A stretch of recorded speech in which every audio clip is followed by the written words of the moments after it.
Good day, loves. We are live on Instagram and YouTube and Facebook. Good day. Welcome back to Welcome the back. Holistic Freedom Secrets podcast. Oh yeah. We are in episode 41, loves. 41. And we have a really amazing topic. Today is Monday, so that means it is B Day. We follow the 5-prong holistic healing system. Be, cleanse, fuel, move, and shine, where Mondays are B days where we cover mindset mastery, meditation, spirit, emotions, focus, all of that. And that is so juicy, especially in today's day and age, where everybody is battling against low energy and brain fog, thereabout, to some extent. So, Yeah, trauma. and trauma, yes. I'm Coach Tensi, and I'm this Coach is Soul, We Are Husband and Wife. We are and also, today we are going back to basics, yes, beyond the block, talking about mastering meditation in everyday life.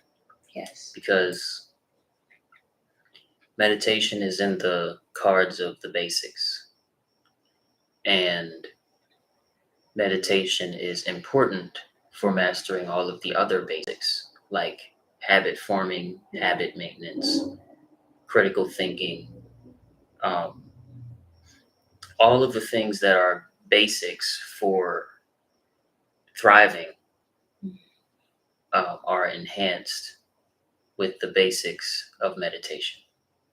and this is the journey of holistic freedom. So, I mean, over the past few weeks, we've touched on meditation a few times, but we're going to dive a little deeper into some of the common hurdles of meditation and some of the things that we'll more specifically cover um, are how to meditate when you're doing other things, right? How to make it a sustainable practice to where even if you don't have much time in the day, you can still reap the benefits of meditation. You can seek answers. You can help overcome insomnia, trouble sleeping, and it'll also help with overcoming those limiting beliefs that knock us down and keep coming up right when we're about to reach our next breakthroughs, right? Absolutely. One of the first things that you all should know, I remember when I first got into learning the differences between, even not even the difference between myself and my mind, just learning how powerful the mind is in feeling. Mm-hmm. Right? How powerful the mind is in terms of like how you feel. Because there were times where I would, let's say, drink a lot of alcohol and feel like I have to throw up. And I would just, in my mind, go, no, I'm not throwing up. No. And I wouldn't do it. Or I'm trying to think of another good example where, like, usually people have this reaction and then you can just use your mind sometimes, within a certain limitation, and it just switches it off. Um, like, so, okay, being afraid of something Mm-hmm. and then basically telling your mind, no, I'm shutting that off. I'm going to actually come with it, approaching a fight. That's happened a couple times where, no, I'm not going to be afraid. I'm getting ready to take this person's head off. Not literally. Metaphorically with a punch, not a gun. And then you don't. The fear leaves your body. It's crazy. So the mind is very, very, very powerful. And in learning these things about myself, it was around the same time, or I should say noticing these things, because you already know it, because you do it even as a little kid, right? You um, choose something better, you choose something else, or at least you try to a lot, right? And so reawakening to these truths and realizing these truths about myself and how thoroughly intertwined with everything in life your mental state is, I've got much more serious about learning myself through practices like meditation. And if you're not completely new to this podcast, you know that meditation ultimately, a few years ago, was a bit of a savior for me, right? That during my most depressive spell spell in my life, uh, meditation and my connection to my innermost self kept me from committing suicide. So I digress. It's Meditation's important. importance, as well as meditation's clarity that it brings you, And impact. is monumental and can't be overstated. Yeah. It's so helpful. For me, I utilize meditation to help with my discernment, to help know the difference. Discernment meaning knowing the difference between what is true and what is false. And that is stuff that's in my mind. What am I taking to be true in my mind that is an illusion, that's not real? Um, it could be a way that I'm thinking through something that is not accurate, that's not true, that's actually detrimental, that's harmful for me. Or it could be a a limiting thought that I had as far as my capability not being good enough, that whole narrative that many of us have, or some sort of unworthiness, a fear of doing it even so well that it becomes so overwhelming and you can't handle it. Um, so for me, meditation has been one way to really see clearly, to get that clarity and start to open that door to real shifts in my mindset. That time to really see the truth of what is going on so that you can work from that space is phenomenal. Absolutely. And so, with all that being said, let's talk about a couple strategies, a couple ways to approach meditation that, oh, well, first we should define meditation. So, and then we'll define meditation, and then we'll move into talking about different approaches to meditation that can help you habitualize it, that can help you stay committed to silent practices. And the definition of meditation that I most resonate with, because there are many definitions of meditation, most of which are just completely wrong, um, is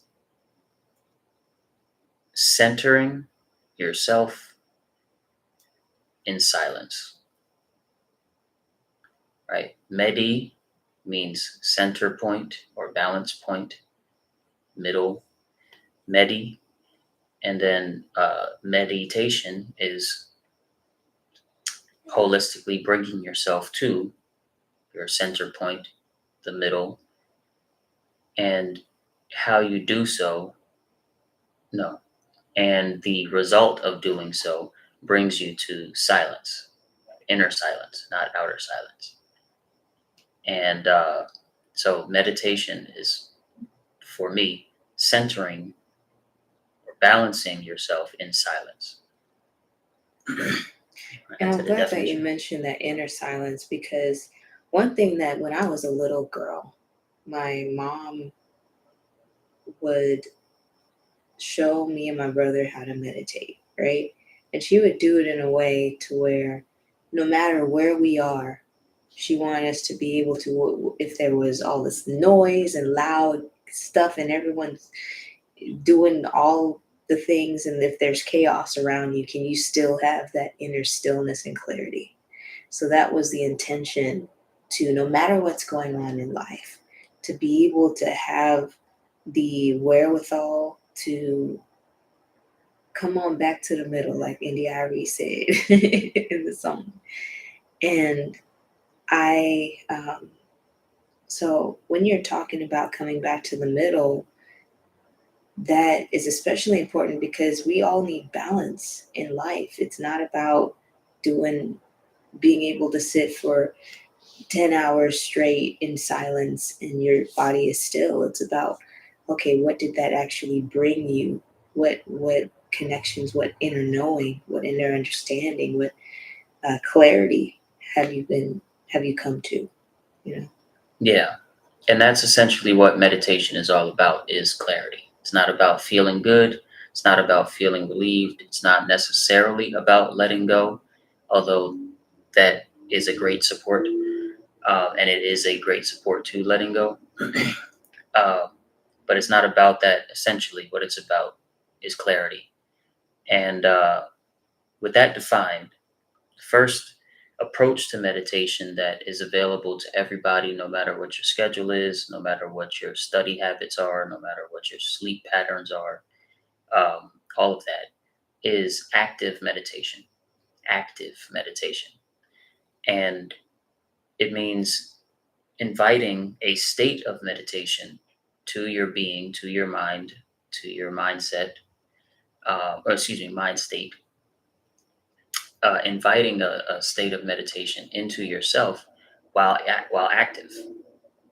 So either while doing something that doesn't involve like talking or too much calculation, internal calculation, or doing something that involves a little talking and a little calculation, but from a place of not hyper focused on the conversation and the dynamic aspect of what's going on, but simply focusing on the now, being very intentional about staying in the here and now, knowing that here and now is all that exists. And this can be done walking, cooking, cleaning, Eating eating, exactly. Um, helps digestion too. right. Organizing, Mhm. showering, right. Getting dressed, uh, Doing the dishes. all types of activities. Driving uh, Yes.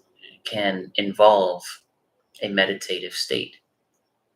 You do not have to be in silent sitting Mm. 100% of the time that you go to meditate. And really, you don't have to spend a lot of time in meditation. You can opt for being in a mindful state for a few minutes during the activity, just as a reset and just Mm. as a clarity bringer. And then, you know, resume the activity with, full force of thinking mind. And this goes right that I have had and I've heard so many times. Hmm. Whenever meditation is brought up in conversation, it's like, I can barely sit still already. I don't know how I can't meditate. And that just literally went up against that idea. Like, no, actually you can. There is a such thing as active meditation. And I make it a point to do some sort of active meditation every day, because even though it may be a challenge to think in my mind, okay, well, how am I going to find 15 minutes in the day to be completely still? Of course, whenever I wake up 15 minutes earlier, it is always accessible to me. But this is something that I can always reach for that mental, emotional, spiritual reset.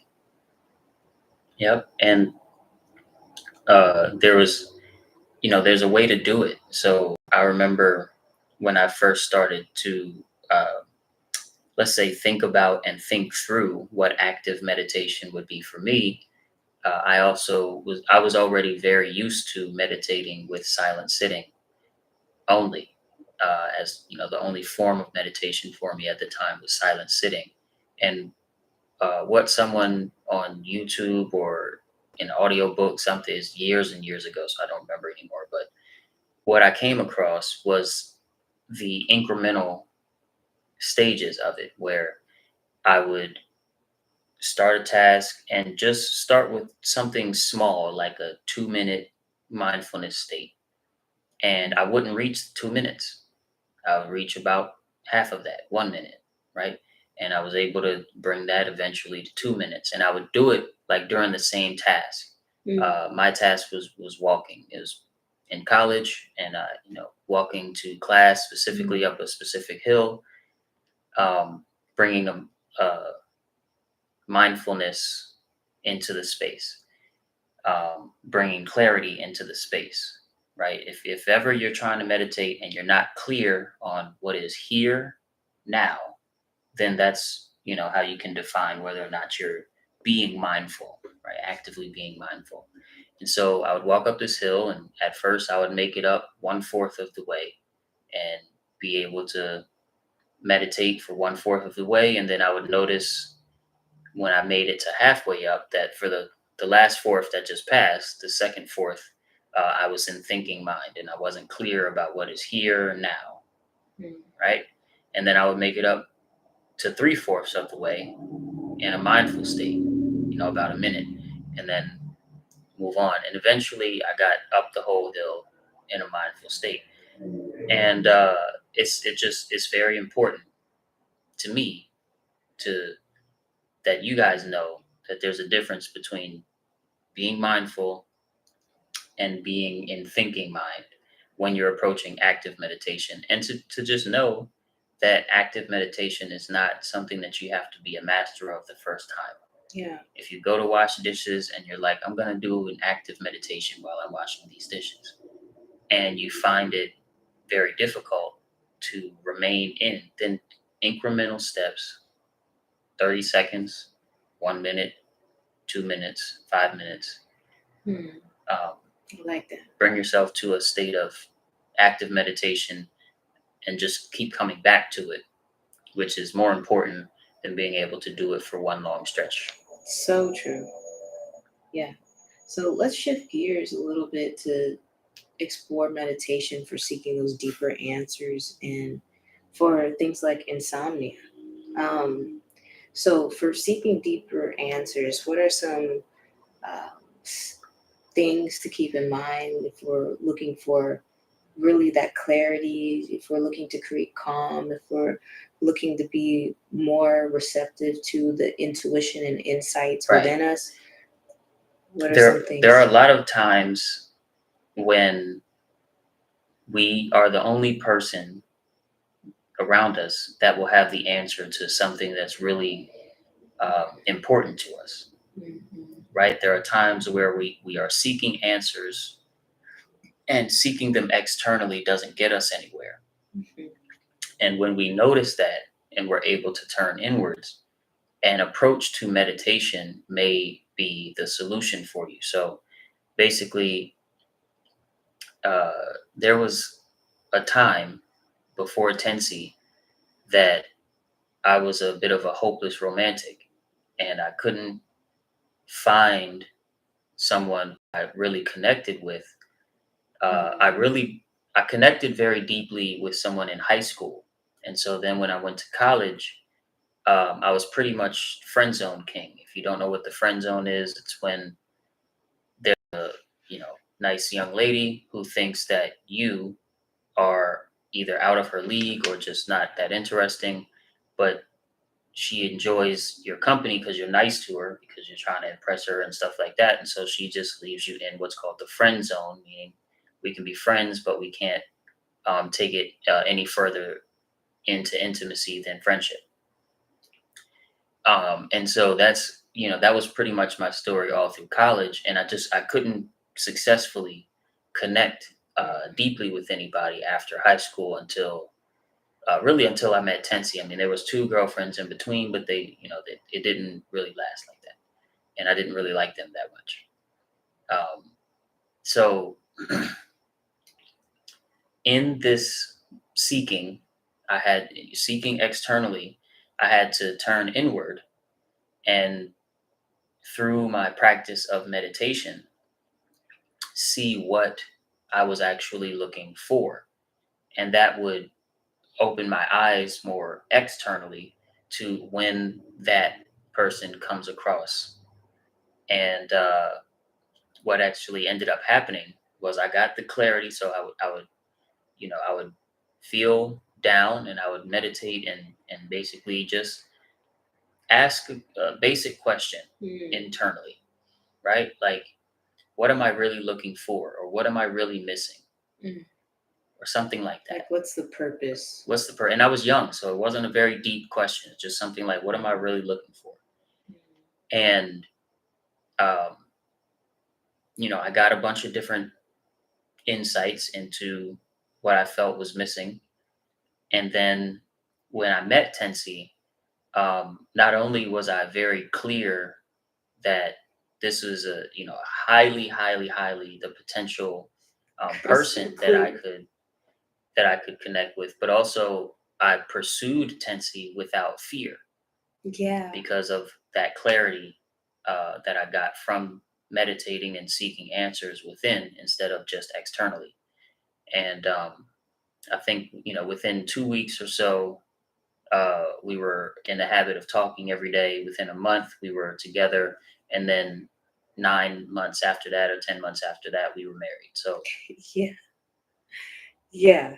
Clarity definitely worked out for sure, because it helped box down any overthinking, and it helped in bring in more patience and just more appreciation for when you did acknowledge, oh my gosh, this is probably most likely, I mean, all signs are pointing to this is probably going to be working out for us. um it's amazing that you utilize meditation in that way. I mean, I feel like a lot of us think about it, but we don't really think of it as using meditation mhm. To really tap into that intuition. As far as insomnia, so Well, insomnia. and one more point on that. Okay.